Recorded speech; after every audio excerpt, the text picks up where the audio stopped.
बिस्मिल्लाहिर्रहमानिर्रहीम। आज का जो हमारा टॉपिक है ये है chapter number 2 admission of partner, जो कि अकाउंटिंग आईकॉम पार्ट 2 जो है उसका ये चैप्टर 7 है। तो चूँकि पार्टनरशिप के ऊपर ये दूसरा चैप्टर है तो इसलिए मैंने यहाँ पर इसको चैप्टर 2 कर दिया है।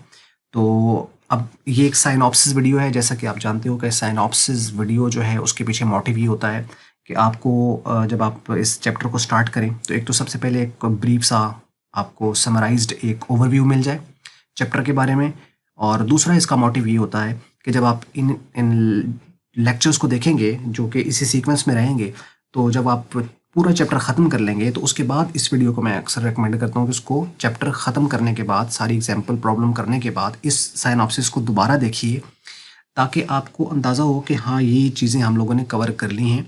और जब आप एग्ज़ाम के लिए जाते हो तो उसमें भी आपको ये हेल्पफुल रहती हैं कि लास्ट में इतना टाइम नहीं होता कि आप हर प्रॉब्लम को सॉल्व करो। उस वक्त सिर्फ ये पॉइंट्स ही देखने होते हैं। अच्छा हाँ ये टॉपिक्स थे, हाँ ये टॉपिक भी आता है, इसमें सिर्फ ये मेन बात है, इस टॉपिक में ये मेन बात है, इसमें ये चीज़ है, इसमें ये है। तो यानी आपका 2 से 3 मिनट में कि पूरा का पूरा चैप्टर रिवाइज हो जाता है और आपको वो क्लियर हो जाता है। ये मेरी एक फाइंडिंग है या थिंकिंग है, सही हो सकती है, गलत हो सकती है, हर एक की अपनी फाइंडिंग्स होती हैं। एनीहो, तो आइए हम इस चैप्टर के साइनॉप्सिस को स्टार्ट करते हैं। तो देखते हैं जी कि इसके अंदर जो है वो क्या है। तो ओवरऑल कोई ज़्यादा लेंथी चैप्टर नहीं है, इसके अंदर 4 से 5 टॉपिक हैं। तो सबसे पहला जो टॉपिक इस चैप्टर में हम स्टार्ट करेंगे वो होगा चेंज इन रेशो का। तो चेंज इन रेशो में हम लोग सीखेंगे सैक्रिफाइसिंग रेशो को निकालना, न्यू रेशो को निकालना और गेनिंग रेशो को निकालना।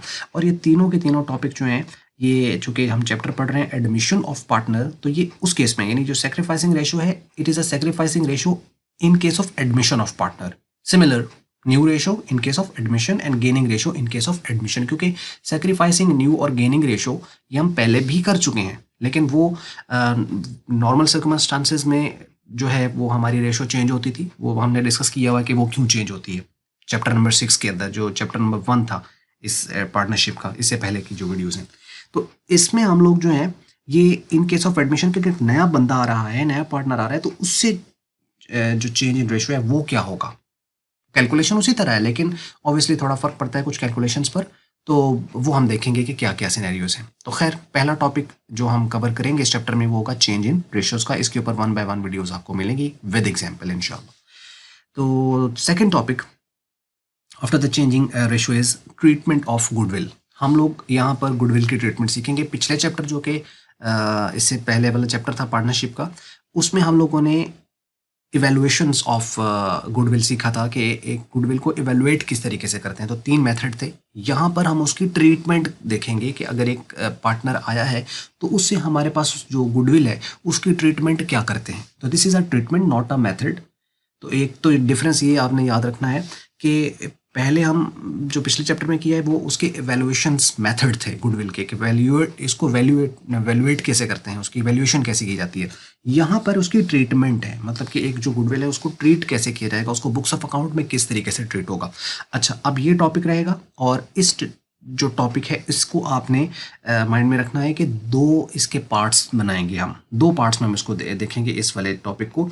पहला इसका जो सेक्शन होगा वो होगा when goodwill does not exist in accounts, कि अगर एक जो फर्म के अकाउंट्स चल रहे हैं, जो भी बुक्स ऑफ अकाउंट्स हैं, अगर गुडविल उसमें पहले से नहीं है, मतलब उसका अकाउंट ही नहीं है गुडविल का, तो उस सिनेरियो, एक तो सिनेरियो ये बनेगा। दूसरा जो बनेगा वो होगा when goodwill exist in accounts. तो यानी जब भी गुडविल की ट्रीटमेंट की बात आनी है तो आपके माइंड में ये आ जाना चाहिए कि इसमें से केस कौन सा है, वो एग्जिस्ट कर रही है या एग्जिस्ट नहीं कर रही। पहले ये चीज़ देखनी है। अब आपको पता चला अच्छा एग्जिस्ट नहीं कर रही है पहले से, तो अब इसका मतलब है अब ये कट हो गया, अब आपने इसमें जाना है। अब जब वो एग्जिस्ट नहीं कर रही है तो अब आपके पास 3 मेथड्स हैं। पहला प्रीमियम मेथड, दूसरा रीवैल्यूएशन मेथड और तीसरा मेमोरेंडम रीवैल्यूएशन मेथड। अब यानी जैसे ही आपने डज नॉट एग्जिस्ट माइंड में आया तो ये 3 मेथड्स आपके फौरन माइंड में आ जाने चाहिए। Premium, revaluation, memorandum revaluation. Simple है। तो मतलब ये है। अब आपको जब आपको पता चला कि शायद 3 मेथड्स हैं, अब आप देखेंगे कि ये जो क्वेश्चन है ये उनमें से कौन से मेथड पे है। आपको पता चला अच्छा प्रीमियम मेथड है। अब आप जब प्रीमियम मेथड में आएंगे कि अच्छा प्रीमियम मेथड है, तो उसके बाद फिर आपने आगे चले जाना है कि अब आपने देखना है कि आगे सिनेरियो कौन सा है। आगे सिनेरियो है 2, कि वो प्राइवेटली उसने पे कर दिया है या वो कैश को फर्म में लेके आया है। कौन, मतलब जो न्यू पार्टनर आया, ऑब्वियसली न्यू पार्टनर ने ही गुडविल का जो है वो कंपनसेट करना है ओल्ड पार्टनर्स को, क्योंकि वो अपना शेयर दे रहे हैं इसको। तो नुकसान तो जो नया है उसको तो नहीं है, यानी जो पहले हैं उनको नुकसान है। तो इसका मतलब है कि जो नया आएगा वो कंपनसेट करेगा in the form of goodwill, ठीक है, क्योंकि उसने प्रॉफिट लेना है नए ने बनी बनाई एफर्ट्स का, तो ऑब्वियसली वो एक गुडविल की बेस पे ले रहा है, तो इसलिए वो कंपनसेट करेगा। तो हमेशा न्यू पार्टनर ओल्ड पार्टनर को गुडविल में कंपनसेट करता है। उसमें अब दो चीज़ें देखी जाएंगी कि या तो वो प्राइवेटली पे कर देता है, मतलब जितना वो एक्सपेंस लॉस वगैरह हुआ है उसको वो कहता है कि ठीक है जी मेरे से ये पैसे पकड़े, और वो प्राइवेटली उनके बैंक अकाउंट में या उनको कैश दे के कहानी ख़त्म करता है। अगर तो यूं हो जाता है तो फिर तो हमारी कोई ट्रीटमेंट ही नहीं है, ये बिल्कुल सिंपल केस है, इसमें कोई ट्रीटमेंट नहीं होनी, कोई एंट्री नहीं, कुछ नहीं। और ये सिनेरियो चूंकि इसमें ट्रीटमेंट है नहीं तो आपको पेपर में भी ये नहीं आएगा, लेकिन आपको पता होना चाहिए कि प्राइवेटली भी वो पे कर सकता है, सो दैट कि अगर ये आपको क्वेश्चन में कहीं आ जाता है कि इतना उसने प्राइवेटली पे किया तो आपको वहाँ कन्फ्यूजन हो कि प्राइवेटली पेड क्या मतलब है, तो मतलब आपने उसे इग्नोर करते हैं ना, लेकिन you must be clear about that, ठीक है। दूसरी चीज़ है जो कि ये वाला केस रहेगा प्रीमियम में, कि ब्रिंग इन फॉर्म, कि वो पैसा फॉर्म में लेके आता है। अब जब पैसा फॉर्म में लेके आएगा तो हमारे पास आगे तीन सिनेरियोज हैं कि उसने जो पैसा उसने दिया फॉर्म को एज अ गुडविल, उनमें जो पहले वाले पार्टनर्स हैं ओल्ड पार्टनर, वो उस पैसे के साथ करते क्या है, वो फुली विड्रॉ कर लेते हैं। ये उसी अगला स्टेप चला जाएगा कि उसने तो दे दिया, लेकिन अब उन्होंने क्या किया, या तो फुली विड्रॉ कर लेंगे, मतलब जितनी गुडविल थी अगर दो पार्टनर थे दोनों दोनों जो जो उनकी रेशियो के मुताबिक उनकी डिस्ट्रीब्यूशन बनी वो उन्होंने सारा निकलवा लिया, तो ठीक है उसके मुताबिक हम ट्रीट कर देंगे। या वो पार्शली विड्रॉ कर लेंगे, मतलब अगर 100 रुपये आया है यहाँ पर तो 100 रुपये ही निकलवा लिया दोनों ने मिलके, और पार्शली विड्रॉ का मतलब 100 रुपये आया था तो उसमें से उन्होंने 30 रुपये निकलवा लिए दोनों ने मिलकर अपनी रेशियो के मुताबिक, वो पार्शली विड्रॉ हो जाएगा। और तीसरा केस बनेगा कि रिटेन इन फर्म का मतलब पैसा 100 रुपये आया तो 100 रुपये बिजनेस में ही पड़ा है, यानी फर्म में ही है। तो ये तीन सिनेरियो बनेंगे, ठीक हो गया। तो मतलब पहली चीज़ डज नॉट एग्जिस्ट, तो उसमें आपके पॉइंट में आ जाने चाहिए तीन मेथड्स। उसके बाद अगर ये मेथड है तो उसमें से प्राइवेटली पेड या ब्रिंग इन, और उसमें ब्रिंग इन है तो उसमें फुली विड्रॉन, पार्शली विड्रॉन या रिटेन। तो आपको मतलब ये वाला प्रीमियम मेथड तो क्लियर हो गया। अब ये कैसे होता है ये हम एग्जाम्पल के साथ वन बाय वन वीडियो में देखेंगे। दूसरी चीज़ आ जाएगी इवेल्युएशन मेथड, रिवोल्यूशन मेथड और मेमोरेंडम रिवोल्यूशन मेथड। अच्छा, इसमें वो कैश लेकर आ रहे हैं और रिवोल्यूशन मेमोरेंडम में वो कैश नहीं लेकर आ रहे। अब इन दोनों में क्या डिफरेंस होता है वो आने वाली वीडियो में हम इंशाल्लाह देखेंगे, ठीक है। तो यहाँ तक बात समझ लगी होगी कि प्रीमियम, रिवोल्यूशन, मेमोरेंडम रिवोल्यूशन ये मेथड क्या है। ये उस वक्त मेथड हम अप्लाई करेंगे जब गुडविल एग्जिस्ट फॉर्म में ऑलरेडी नहीं करती है। तो इस तरीके से, यानी एक तो है आप इस तरह सीखें कि व्हेन डज नॉट एग्जिस्ट तो कौन कौन से मेथड्स हैं जी, ये। और दूसरे एंगल से क्या देखना है कि जो मेमोरेंडम रिवोल्यूशन मेथड और प्रीमियम मेथड होता है ये किस केस में होता है। हाँ, जब goodwill does not exist in account, ये उस केस में होता है। मतलब आप दोनों से उधर यानी ए पॉइंट से बी पॉइंट की तरफ आइए, बी से ए पॉइंट की तरफ जाइए। सो ये ज़रा ज़्यादा क्लियर हो जाएगा, यहाँ तक क्लियर। अच्छा, उसके बाद है दूसरा इसका केस कि when goodwill exist in accounts, अगर वो पहले से ही एग्जिस्ट करती है उसमें फिर आगे तीन सिनेरियोज हैं।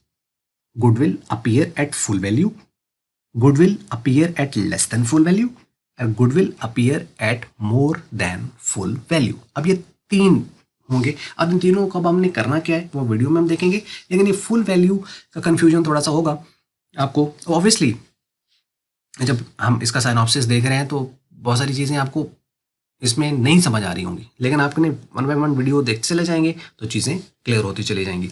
तो फुल वैल्यू को इसको स्किप ही कर देते हैं, मेरे ख्याल में आगे हम वीडियो में देखेंगे। पर ये तीन सिनेरियोज रहेंगे यहाँ पर, ठीक है। तो ये होगा कि when goodwill exist in account, उसमें ये तीन सिनेरियोज हैं, उसमें तीन मेथड्स हैं और एक मेथड के अंदर आगे फिर सब फॉर्म्स हैं, वो आपने देख लिया। तो ये होगी हमारी दूसरा टॉपिक जो कि ट्रीटमेंट ऑफ गुडविल होगा। तो पहला चेंज इन रेशियो, दूसरा ट्रीटमेंट ऑफ गुडविल।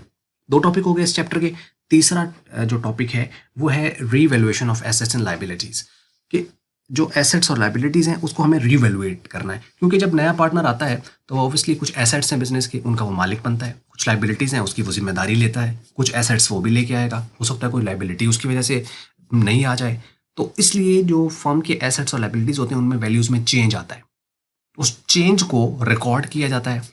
तो उसके लिए फिर एक जो एसेट्स और लायबिलिटीज़ हैं उनकी रिवैल्यूएशन की जाती है। So that is called the revaluation of assets and liabilities. So you can say when revised values are to be recorded, जब रिवाइज्ड वैल्यूज को रिकॉर्ड करना है तो revaluation account, when revised values are not to be recorded तो memorandum revaluation account. So you got it कि इसके अंदर अगर रिवाइज्ड वैल्यूज मतलब जो उसके आने के बाद चेंज आया है, अगर उनको रिकॉर्ड किया जाए तो एक अकाउंट बनेगा जिसे कहते हैं रिवैल्यूएशन अकाउंट।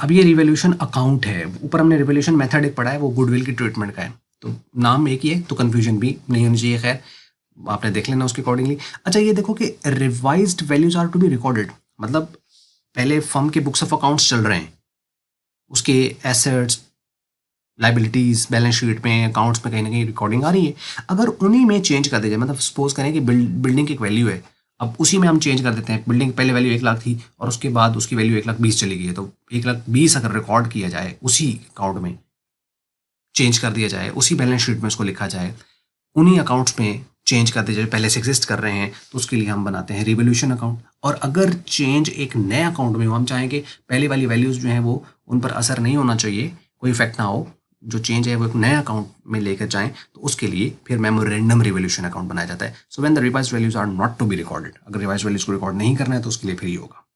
सो ये चीज़ है इसके लिए। तो ये रहेगा revolution of assets and liabilities, that would be the third topic. पहला चेंज इन रेशो, दूसरा ट्रीटमेंट ऑफ गुडविल, तीसरा revolution of assets and liabilities, and चौथा treatment of reserves, treatment of reserves and undistributed profits. तो ये एक fourth topic रहेगा और यहीं पे हमारा चैप्टर खत्म होता है। 4 टॉपिक में ये चैप्टर एंड हो जाता है। तो अब इसमें क्या होता है कि अगर कोई अनडिस्ट्रीब्यूटेड प्रॉफिट्स पड़े हुए हैं, फॉर एग्जांपल कि पहले 2 पार्टनर काम कर रहे थे और उन्होंने अपने कुछ पैसे कुछ बचा के ऐसा अनडिस्ट्रीब्यूटेड प्रॉफिट, यानी प्रॉफिट आता उसमें से कुछ रख लेते थे कि यानी बैड टाइम के लिए, कि अगर ये हुआ तो उसके लिए हम यूज़ कर लेंगे। इसी दौरान एक नया पार्टनर आ जाता है। अब वो जो पहले वाले अनडिस्ट्रीब्यूटेड प्रॉफिट्स पड़े हुए हैं उनको जो ओल्ड पार्टनर्स हैं उनके दरमियान डिस्ट्रीब्यूट किया जाएगा, क्योंकि वो नया जो आ रहा है वो तो उसका हकदार नहीं है। सिंपल होगा कि जो भी अनडिस्ट्रीब्यूटेड प्रॉफिट्स या रिजर्व्स वगैरह पड़े हुए उनको उनके दरमियान डिस्ट्रीब्यूट कर दिया जाएगा, ताकि जब नया आए तो फिर उसके हिसाब से नए तरीके से चला जाए। सिंपल। तो इसकी एक एंट्री है, ये हम करेंगे और इस तरीके से चैप्टर एंड हो जाएगा। और लास्ट में हमारी प्रॉब्लम्स हैं, इनके साथ भी एग्जांपल्स आएंगी और इन एग्जांपल्स से हमें टॉपिक भी समझ आएंगे और इन प्रॉब्लम्स का भी आसान होगा समझना। तो 14 प्रॉब्लम्स हैं इस चैप्टर की, तो वो इंशाल्लाह 1 बाय 1 हम लेके चलेंगे।